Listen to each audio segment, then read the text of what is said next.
എൻ്റെ വീഡിയോയിലേക്ക് സ്വാഗതം. ഞാനിപ്പോൾ ഉണ്ടാക്കാൻ പോണത് ഐനാസ്. നമ്മൾക്ക് പെണ്ണി ഉണ്ടാക്കാൻ തുടങ്ങാം. ഐനാസ് ഉണ്ടാക്കാൻ 1 കപ്പ് മൈദയും ലേസം മഞ്ഞൾപ്പൊടിയും.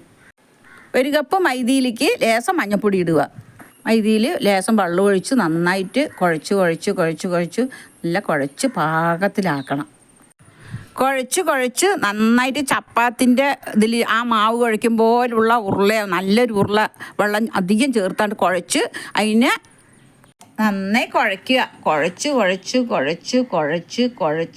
നന്നായി ഉരുട്ടി കുഴച്ച് നല്ല പദമാക്കിയിട്ട് 3 ഉരുള ഉണ്ടാക്കിയിട്ട് നന്നായിട്ട് പരത്തിയിട്ട് അതിനെ 3 ഉരുളനെ നന്നായിട്ട് അങ്ങോട്ട് പരത്തുക.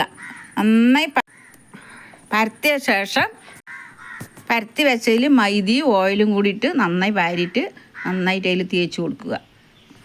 തേച്ച ശേഷം നന്നായി ഉരുട്ടിയിട്ട് വെക്കുക. ഉരുട്ടിയിട്ട് അങ്ങനെ വെക്കുക. അത് കഴിഞ്ഞ് മുറിക്കുക. പറയട്ടെ, അങ്ങനെ ചെറുതാക്കി മുറിച്ച് ഒരു ബൗളിൽ എല്ലാം വെക്കുക. ചട്ടിയിൽ എണ്ണ ഒഴിക്കുക. എന്നിട്ട് പരത്തി അതിലിടുക. എണ്ണയിലിട്ട ശേഷം ഒരു കത്തിയിൽ അതിനെ അകത്തിയിട്ട് അതലായിട്ട് വരുത്തണം. അത് കോരിയിട്ട് പിന്നെ ഒരു പാത്രത്തിലേക്ക് അത് വയ്ക്കുക. അതെല്ലാം വറുത്തെടുത്ത് ഒരു പാത്രത്തിലേക്ക് വെച്ച ശേഷം പഞ്ചസാര ജീരകം കാച്ചിയിട്ട് ആ അടുക്കി വെച്ചതിലൊക്കെ പാർന്ന് നന്നായി കൊടുക്കുക. എല്ലാത്തിലേക്കും മധുരം കൊടുത്ത ശേഷം നല്ല ടേസ്റ്റ് ഉണ്ടാകുന്നു. എല്ലാം വരും, നല്ല ടേസ്റ്റോടെ വരും.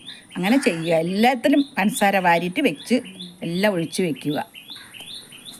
ഐനാസ് ഇപ്പം റെഡിയായി. എല്ലാ സോസ് റെഡി ആയിട്ടുണ്ട്. രുചികരമുണ്ടെന്ന് ഇനി നോക്കണം കേട്ടെ.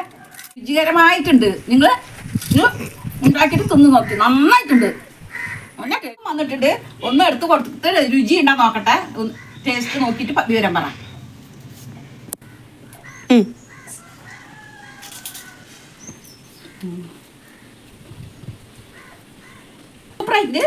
സൂപ്പർ. നമ്മുടെ മക്കൾ വരുമ്പോ അതൊക്കെ ഉണ്ടാക്കി 4 മണിക്ക് കൊടുക്കുക. അപ്പൊ നല്ല രുചികരമായിട്ട് തിന്നും. പുറത്തൊന്നും വാങ്ങാൻ പറ്റില്ല. നല്ല നമ്മുടെ കൈ കൊണ്ട് ഉണ്ടാക്കിയതാണ്. സപ്പോർട്ട് ചെയ്യുക. എനിക്ക് വേണ്ടിട്ട് എല്ലാവരും സപ്പോർട്ട് ചെയ്യുക. ഉണ്ടാക്കിയിട്ട് മക്കൾക്ക് കൊടുക്കുക. പല എണ്ണയും വെച്ചിട്ട് ഉപകാരം ചെയ്യണ്ട. നല്ല എണ്ണ വാങ്ങിയിട്ട് ചെയ്തിട്ട് മക്കൾക്ക് കൊടുക്കുക. 4 മണിക്ക് സ്കൂൾ വിട്ട് വരുമ്പോ 4 മണി പലഹാരം.